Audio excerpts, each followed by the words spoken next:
मेरा नाम खलीलुर रहमान है और बाय प्रोफेशन में सहाफ़ी हूँ और मैं भी पसमानदा तबके से ही आता हूँ।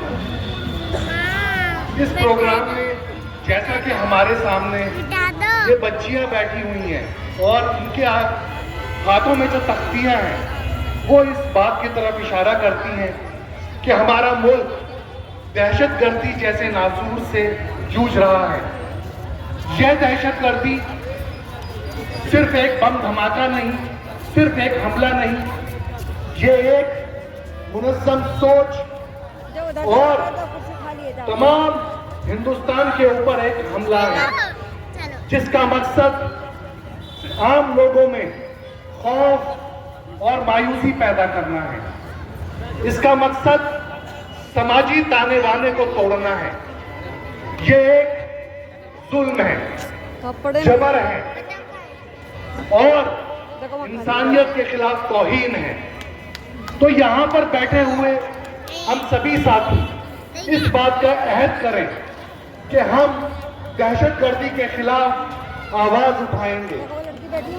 जिस तरह हमारे लीडरों ने अंग्रेजों से इस मुल्क को आजाद कराया, इस तरीके से हम इस मुल्क को दहशतगर्दी के नासूर से आजाद कराएंगे।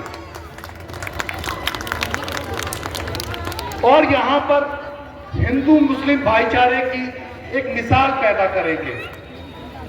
अगर मैं तारीख के कुछ औरात पलटूं और हिंदू मुस्लिम भाईचारे की मिसाल देना चाहूं तो मुझे मेवात के राजा हसन खां मेवाती का नाम याद आता है।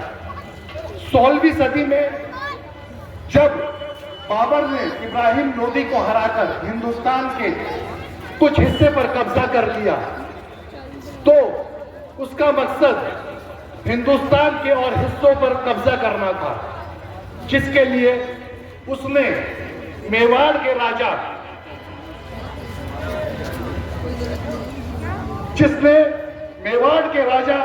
की रियासत पर भी हमला कर दिया।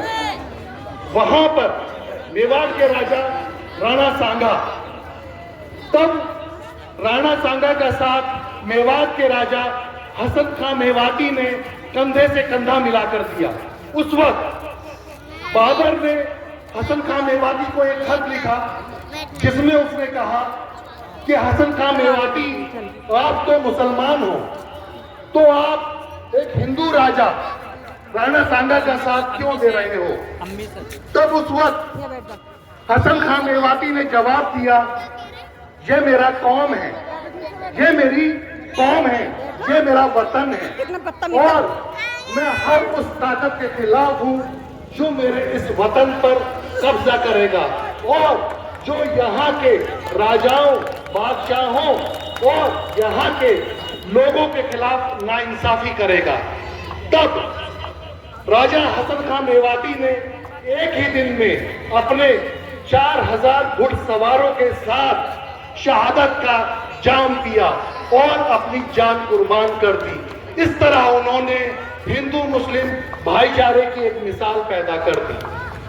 तो ये सिलसिला हिंदू मुस्लिम भाईचारे का चलता रहा और ऐसे बहुत से नाम हमारे सामने आए, चाहे वो अशफाकुल्लाह खां का हो, मीर अब्दुल हमीद का हो, तो ये सिलसिला जारी रहा।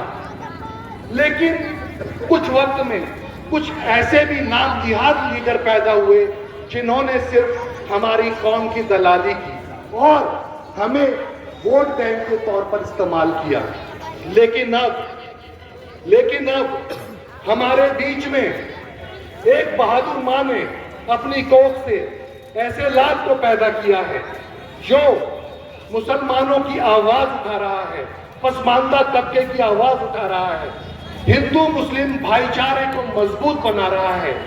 उसका नाम शमशाद पीर है जो हमारे सामने है इस वक्त और हम बहुत खुश नसीब हैं कि हमें भाई शमशाद पीर की बात सुनने का मौका मिला और उनके विचारों से रोशनास होने का मौका मिला।